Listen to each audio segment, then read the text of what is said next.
Assalamualaikum warahmatullahi wabarakatuh. Selamat pagi semuanya. Kembali bersama saya Ririn Purwanti dalam pembelajaran Bahasa Indonesia. Pembelajaran Bahasa Indonesia kali ini kita akan membahas materi tentang puisi. Mari kita lihat dulu pengertian berikut ini. Nah, di sini bisa kita artikan bahwa puisi adalah karya sastra yang berupa hasil pengekspresian pemikiran yang membangkitkan perasaan, yang merangsang imajinasi panca indera dalam susunan yang berirama. Jadi, di sini bisa kita maknai puisi itu mengekspresikan pemikiran seseorang, pemikiran sang penyair, dan bisa menimbulkan perasaan yang merangsang imajinasi panca indera penikmatnya, yang dibuat dalam susunan yang berirama, juga dalam kata-kata yang indah. Kita lihat berikutnya, di sini ada unsur intrinsik puisi. Unsur intrinsik puisi di sini terbagi dua macam. Yang pertama ada unsur batin dan yang kedua ada unsur fisik. Nah, unsur batin kita bahas dulu unsur batinnya. Yang pertama yaitu tema. Tema ini adalah pokok persoalan yang ingin dikemukakan oleh si penyair dalam puisinya. Nah, tentu setiap puisi ini memiliki pokok persoalan gitu ya. Nah, pokok persoalan inilah yang disebut dengan tema. Kita lihat contoh. Di sini saya memiliki contoh puisi Mengingat Berkah Pohon karya Nyoman Wirata. Di sini bisa kita lihat siapa yang melihat tuah pada pohon, siapa yang melihat jubahnya. Nah, di sini puisi ini mencoba mengingatkan kita akan kebaikan pohon. Tuah di sini kebaikan hal baik yang dimiliki oleh pohon gitu ya untuk manusia. Rumah-rumah berlayar, ladang-ladang terbenam, ruas-ruas jalan terputus. Ini mencoba mengingatkan kita dari akibat kerusakan alam yang menyebabkan banjir gitu ya. Akibat tidak mengingat berkah pohon ini, akibat manusia mulai lengah dan lupa dengan hal baik yang dimiliki pohon untuk kita sehingga manusia banyak menebang pohon, kemudian manusia banyak yang sudah tidak ingin lagi menanam pohon gitu ya, mengabaikan kebaikan pohon ini sehingga terjadilah banjir. Nah, di sini dikemukakan dalam ladang-ladang terbenam, ruas-ruas jalan terputus, jalan menuju hutan, jalan menuju pulang yang melalui lembah sudah hilang. Ini ladang-ladang rumah-rumah berlayar ini kan rumah yang tergenang banjir, ladang-ladang juga terbenam oleh banjir, kemudian ruas jalan terputus. Nah, ini memperlihatkan akibat tidak mengingat kebaikan pohon, tidak mengingat berkah pohon. Nah, maka berarti puisi ini mengandung tema kritik sosial terhadap manusia yang sudah lupa akan kebaikan pohon, kebaikan manusia yang mulai mengabaikan berkah dari pohon ini. Jadi di sini temanya adalah kritik sosial. Kita lihat yang kedua, unsur batin yang kedua ini adalah rasa. Rasa ini adalah sikap penyair terhadap pokok persoalan yang terdapat dalam puisinya. Nah, di sini maksudnya setiap orang itu memiliki sikap, pandangan, atau watak tertentu yang tentu berbeda antara satu orang dengan orang yang lainnya dalam menghadapi sesuatu. Nah, tentu ini juga terjadi pada penyair. Penyair yang satu dengan penyair yang lain tentu memiliki sikap yang berbeda terhadap suatu persoalan. Nah, inilah rasa, gitu ya. Misalnya kita di sini ada saya akan menghadirkan dua puisi dengan tema yang sama, yaitu tema tentang peminta-minta atau pengemis, gitu ya. Di sini yang pertama ada puisi karya Hairil Anwar dengan judul Kepada Peminta-Minta. Baik-baik, aku akan menghadap dia, menyerahkan diri dan segala dosa. Tapi jangan tentang lagi aku, nanti darahku jadi beku. Jangan lagi kau bercerita, sudah tercacar semua di muka. Nanah meleleh dari muka, sambil berjalan kau usap juga. Nah, misalnya dalam puisi ini Hairil Anwar memiliki sikap atau tokoh aku dalam puisi ini memiliki sikap iba terhadap peminta-minta, memiliki sikap iba terhadap pengemis, tapi dia juga si tokoh aku ini juga merasa memberi dengan terpaksa, kemudian merasa tidak setuju dengan cara si peminta-minta ini berusaha mendapatkan uang gitu ya. Jadi merasa iba tapi tidak setuju dengan cara meminta-minta ini gitu ya. Ini sikap si tokoh aku dalam puisi Kepada Peminta-minta karya Hairil Anwar. Lain halnya dengan puisi Toto Sudarto Bachtiar yang berjudul Gadis Peminta-minta. Di sini setiap kita bertemu, gadis kecil berkaleng kecil, senyummu terlalu kekal untuk kenal duka. Tengadah padaku pada bulan merah jambu, tapi kotaku jadi hilang tanpa jiwa. Ingin aku ikut gadis kecil berkaleng kecil, pulang ke bawah jembatan yang melulur sosok. Nah, di sini Toto Sudarto Bachtiar mengungkapkan sikap merasa kasihan terhadap pengemis kecil gitu ya, terhadap pengemis. Nah, dia juga merasa bahwa gadis peminta-minta ini atau para pengemis ini adalah identitas kotanya. Misalnya Jakarta ini jadi identitas kota peminta-minta. Makanya kalau kalau tidak ada itu akan jadi hilang tanpa jiwa seperti itu. Kotaku akan hilang tanpa jiwa sehingga itu akan menghilangkan identitas kota. Maka di sini bahwa pengemis itu juga seseorang yang harus dihargai gitu ya, diberi belas kasihan yang baik gitu dalam Gadis Peminta-minta karya Toto Sudarto Bachtiar. Jadi sikapnya berbeda. Kalau tadi merasa iba tapi di sana mengandung ketidaksetujuan dengan caranya meminta-minta.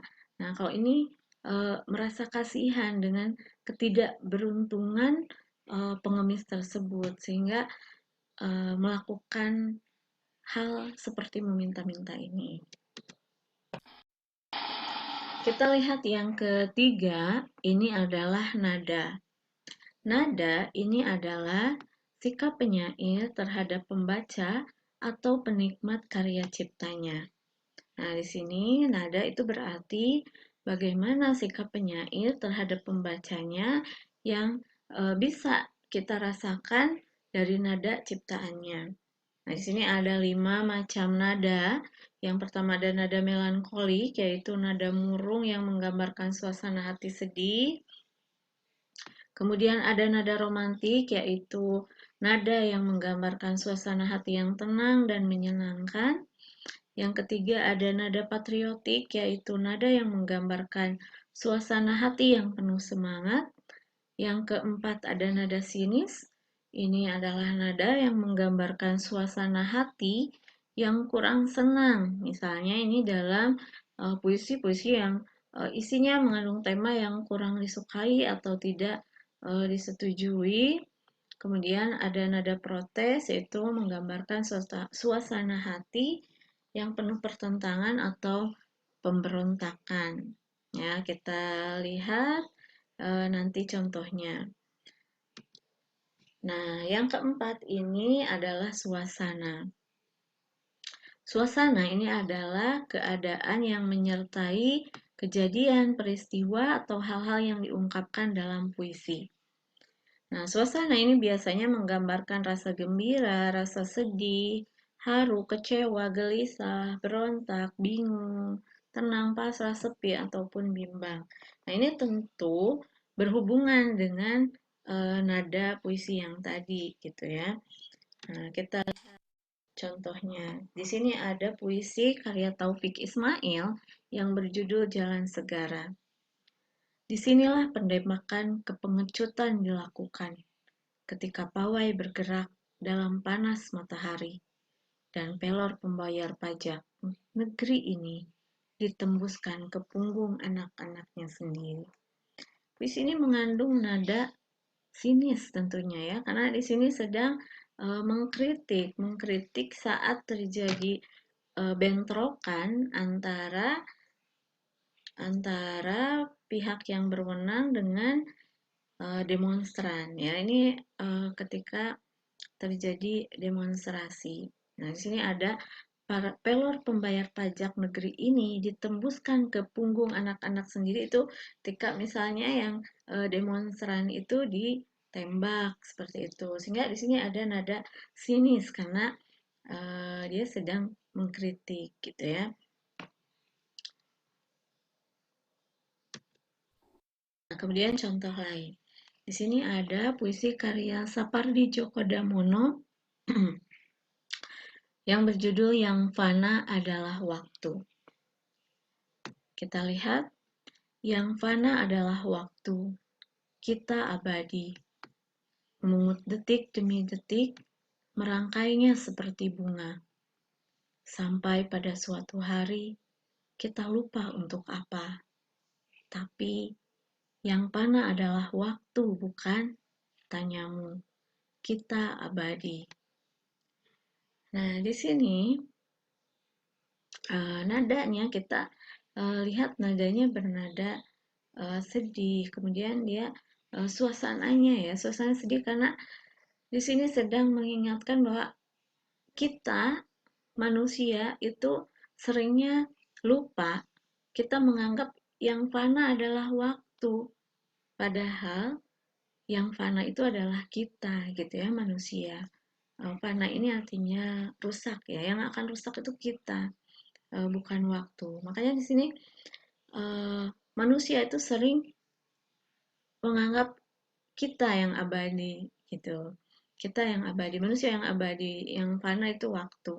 Nah, sebaliknya ini sedang menyindir. Memungut detik demi detik, merangkainya seperti bunga. Kita terus melewati waktu dengan kebahagiaan, dengan waktu-waktu sampai lupa, maksudnya sampai lupa bahwa kita ini hidup di bumi ini untuk apa gitu. Makanya di sini sampai pada suatu hari kita lupa untuk apa gitu. Jadi manusia itu kebanyakan lupa tujuan hidupnya di muka bumi ini gitu. Tujuan hidup kan untuk beribadah gitu. Jadi kita lupa untuk apa kita hidup di muka bumi ini. Sehingga di sini dengan yang fana adalah waktu, kita abadi gitu. Sehingga sini suasananya uh, sedih gitu ya. Kita merasa sedih dengan diri kita sendiri yang lupa akan waktu. Bahwa kita hidup di muka bumi ini untuk apa tujuannya gitu ya. Untuk tujuan hidup itu kebanyakan manusia melupakannya, sehingga hidup di muka bumi hanya bersenang-senang seperti itu. Nah, selanjutnya kita lihat unsur batin yang kelima yaitu amanat. Amanat ini adalah pesan yang ingin disampaikan oleh penyair kepada pembaca atau penikmat puisinya. Kita lihat di sini ada contoh puisi karya Taufik Ismail berjudul Nasihat-nasihat kecil orang tua kepada anaknya yang berangkat dewasa. Di sini, amanat yang ingin disampaikan oleh Taufik Ismail diungkapkan dengan cukup eksplisit ya.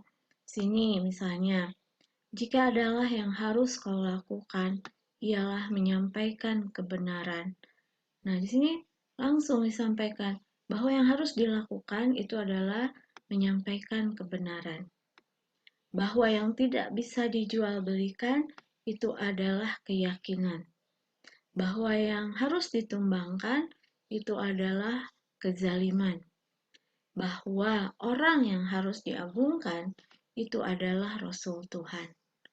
Bahwa jika mempunyai kesempatan untuk memilih mati, itu adalah mati syahid di jalan ilahi.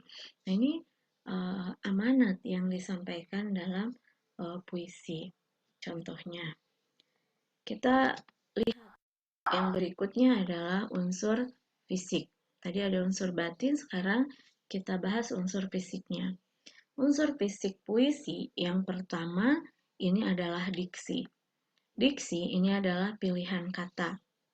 Pilihan kata yang dipilih oleh si penyair untuk menyampaikan ide, untuk menyampaikan perasaan, untuk menyampaikan maksud dalam puisinya. Nah, tentunya ini pilihan kata atau diksi setiap orang, setiap penyair itu akan berbeda-beda. Misalnya di sini kita lihat puisi Berdiri Aku karya Amir Hamzah. Berdiri aku di senja senyap. Di sini Amir Hamzah memilih diksi senja. Senja ini memiliki sinonim. Sinonim senja itu sore, petang gitu ya. Jadi senja ini memiliki sinonim sore dan petang. Tapi kok Amir Hamzah yang dipilihnya senja? Kenapa tidak memilih sore? Kenapa tidak memilih petang? Nah, ini namanya diksi gitu ya. Kemudian senyap. Kenapa Amir Hamzah memilih senyap? Padahal senyap itu bersinonim dengan sunyi, dengan sepi gitu ya. Tapi Amir Hamzah di sini memilih senyap untuk mengungkapkan maksudnya. Penyair lain mungkin saja memilih pilihan kata yang berbeda, gitu ya. Nah, ini adalah diksi Amir Hamzah. Kalau saya mungkin saya akan memilih diksi yang berbeda juga. Misalnya, aku puisinya menjadi seperti ini. Misalnya, aku berdiri di keheningan petang, misalnya. Aku berdiri di keheningan petang yang berwarna jingga, misalnya. Misalnya puisi saya menjadi seperti itu, sehingga memiliki diksi yang berbeda dengan diksinya Amir Hamzah, seperti itu. Jadi, itu adalah diksi atau pilihan kata yang dipilih oleh penyair untuk menyampaikan maksud dalam puisinya. Kita lihat yang berikutnya. Berikutnya ini adalah imaji atau imagery atau yang disebut dengan citraan. Citraan ini adalah gambaran angan si penyair. Maksudnya di sini apa yang ditangkap oleh indera si penyair, indera penglihatan, indera penciuman, indera pendengaran, indera perasaan, indera perabaan, nah itu kemudian diterapkan dalam kata-kata puisi. Nah, kita lihat contohnya. Kita lihat contoh imaji penglihatan. Sini ada puisi karya Taufik Ismail. Deretan bangunan abu-abu, langit hitam. Nah, kita tahu abu-abu. Taufik Ismail bisa menyebut abu-abu, bisa menyebut langit hitam, itu karena penglihatan, karena terlihat oleh indera penglihatan. Sehingga di sini mengandung imaji penglihatan. Seperti itu. Kita lihat contoh imaji pendengaran. Tak ada dewa di rawa-rawa ini, hanya gagak yang mengakap malam hari. Itu contoh dalam puisi Subagio Sastrowardoyo yang berjudul Dewa Telah Mati. Hanya gagak yang mengakak malam hari. Gagak yang mengakak itu bisa tahu gagak mengakak suaranya seperti apa itu karena terdengar. Maka puisi ini khususnya pada kalimat hanya gagak yang mengakak malam hari ini mengandung imaji pendengaran. Nah, itu contohnya seperti itu. Lihat, di sini ada contoh lain imaji perabaan. Dalam puisi Rindu Dendam karya J. Eta Tengkeng. Semalam dingin sekali. Dingin itu karena perabaan, gitu ya. Sehingga di sana mengandung imaji perabaan. Nah, beda yang di kalimat berikutnya, di baris maksudnya di lirik berikutnya, kini pagi terang cerlang. Kita tahu terang cerlang itu karena terlihat. Maka lirik pertama, semalam dingin sekali, ini imaji perabaan. Kini pagi terang cerlang, ini menjadi imaji penglihatan. Kita lihat yang imaji penciuman. Sini ada contohnya dalam puisi Priangan Si Jelita karya Ramadan KH.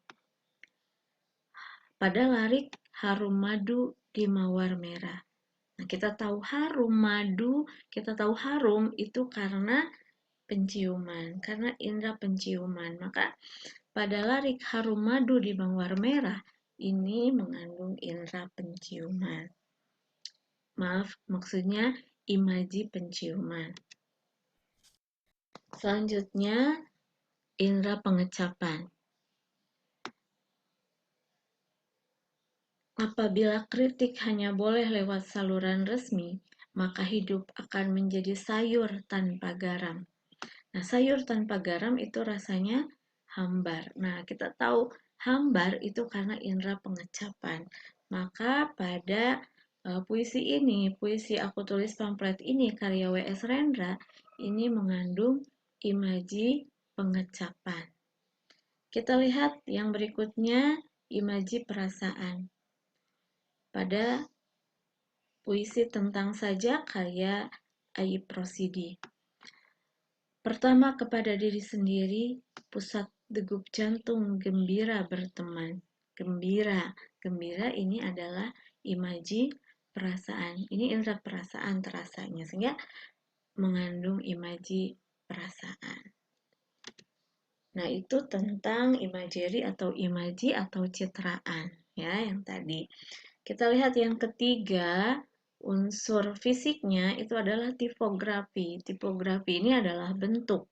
Bentuk yaitu bagaimana penyusunan bait dan baris puisinya. Misalnya puisi ini terdiri dari berapa bait, setiap baitnya ada berapa baris, ini adalah tipografi. Atau bagaimana menyusun bait dan baris itu oleh si penyair, itu adalah tipografi atau bentuk. Nah, selanjutnya ada rima. Rima atau sajak. Rima atau sajak ini adalah bunyi akhir.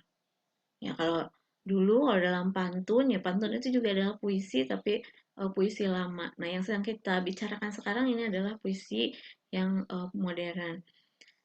Bunyi akhir puisi, kalau dalam puisi modern juga puisi postmodern ini tidak ditentukan bunyi akhirnya, tidak ditentukan harus A atau AB seperti itu. Nah, tapi tentu tetap ada bunyi akhirnya. Kebanyakan misalnya menggunakan rima tidak beraturan atau tidak ada ketentuan rimanya harus A atau AB, tidak ada ketentuan seperti itu. Ini adalah rima atau bunyi akhir. Selanjutnya ada gaya bahasa atau majas. Nah, ini gaya bahasa atau majas ini yang menggunakan bahasa-bahasa kiasan. Nah, ini akan saya jelaskan di video pembelajaran berikutnya karena pembahasan tentang majas ini akan cukup panjang. Nah, selanjutnya yang keenam untuk unsur fisik ini ada yang namanya kata konkret. Kata konkret dalam puisi ini adalah kata yang mewakili benda wujud yang benar-benar ada. Jadi bukan benda yang abstrak. Nah, kata konkret ini merupakan pilihan kata yang mewakili sebuah makna wujud atau makna fisik dan juga makna yang sesuai dengan konteks puisinya. Kita lihat contohnya. Ini contoh penggunaan kata konkret pada puisi Hujan Bulan Juni karya Sapardi Djoko Damono. Tak ada yang lebih tabah dari hujan bulan Juni. Di sini yang kata konkretnya adalah hujan. Kemudian dirahasiakannya rintik rindunya kepada pohon berbunga itu. Pohon, ya ini juga mewakili benda konkret, pohon, hujan. Kemudian di sini ada jalan, kemudian ada akar. Ini juga adalah kata-kata konkret, ya, mewakili benda yang ada. Meskipun di dalam puisi ini dia akan menjadi lambang dari sesuatu, dia akan menjadi memiliki makna yang lain gitu ya. Tak ada yang lebih tabah dari hujan bulan Juni. Ini hujan di sini ini bisa dimaknai yang lain, bisa dimaknai seseorang gitu ya. Dirahasiakannya rintik rindunya kepada pohon berbunga itu. Itu seseorang yang merahasiakan rindu kepada kekasihnya gitu ya. Pohon itu bisa jadi seseorang yang lain, misalnya seperti itu. Nah, tentu ini adalah kata-kata konkret yang memiliki makna yang lain dari benda sebenarnya gitu. Tapi dia mewakili benda yang memang benar, yang konkret, yang nyata seperti itu. Nah, demikian penjelasan saya tentang materi puisi pada pembelajaran kali ini. Terima kasih atas perhatian kalian. Selamat belajar di rumah. Tetap semangat. Wassalamualaikum warahmatullahi wabarakatuh.